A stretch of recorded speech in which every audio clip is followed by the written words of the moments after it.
नमस्कार मित्रांनो. पारू 7 जानेवारी प्रोममध्ये आदित्यने पारूची बाजू घेतल्यामुळे अहिल्या चांगली सादरते. ती बेडरूममध्ये येते.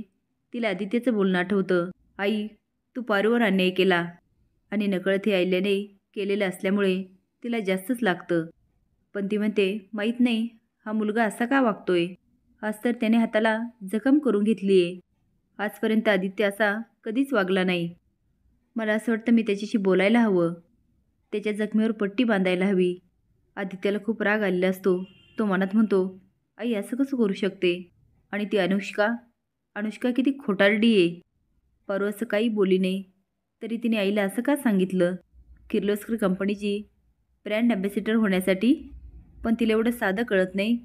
ती किर्लोस्करांची सून होणार आहे. पण अनुष्का आज ज्या थराला गेली आणि पारूशी ज्या पद्धतीने वाईट वागली, आईचे कान भरले. आता तिच्याशी लग्न करण्याबद्दल मला विचार करावा लागणार.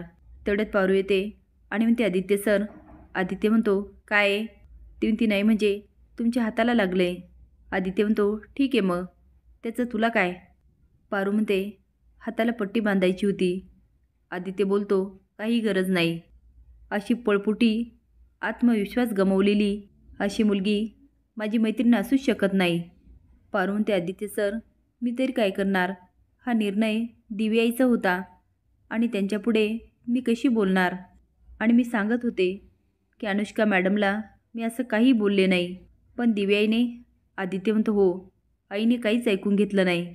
त्याच्या हाताला वेदना होतात. आता पारू येते आणि त्याचा हात पकडते आणि म्हणते, आदित्य सर तुमच्या हातातून रक्त येतंय, मला पट्टी लावू द्या ना.